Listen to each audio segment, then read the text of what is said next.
hari pertama di tahun 2026. Nah guys, gimana rasanya ketika menjalani masa-masa di tahun 2025?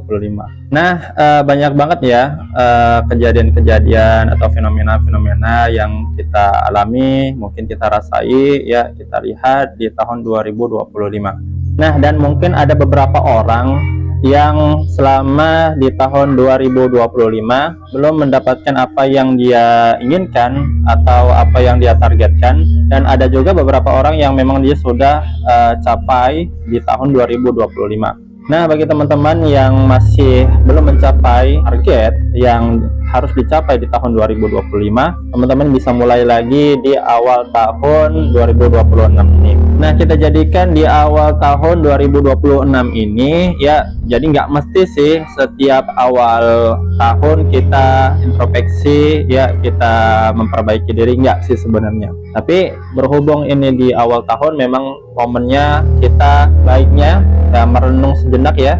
Mungkin ada beberapa hal yang memang kita belum capai, ada beberapa hal yang belum kita dapatkan ya. Nah, ini bisa menjadi motivasi buat kita ya, bahwasanya kita harus berubah di tahun ini ya. Mungkin kita gagal di tahun 2025 dan kita harus coba lagi untuk tahun 2026 ini.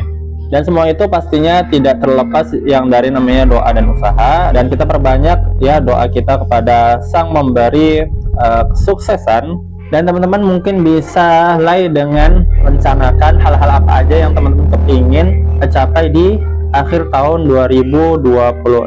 Nah, jadi sebagai target kita biar supaya kita enggak stuck ya, biar supaya kita berkembang, biar supaya kita pintar, dan biar supaya kita lebih mandiri lagi.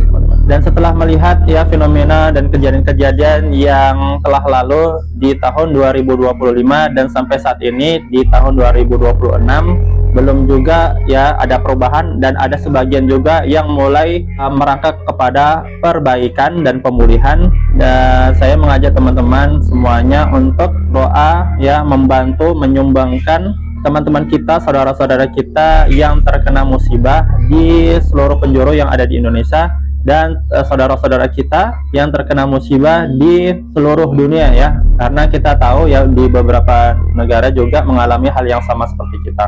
Nah, jadi tugas kita ya sebagai seorang manusia yang memiliki saudara sesama manusia juga untuk berpartisipasi ya, membantu ya, seperti doa, kemudian menyumbangkan apa yang kita punya, dan lain sebagainya teman-teman. Oke, itu penutup dari Abi. Sekali lagi teman-teman, kita harus memperbaiki diri, kita harus punya target di akhir tahun ini ya, semoga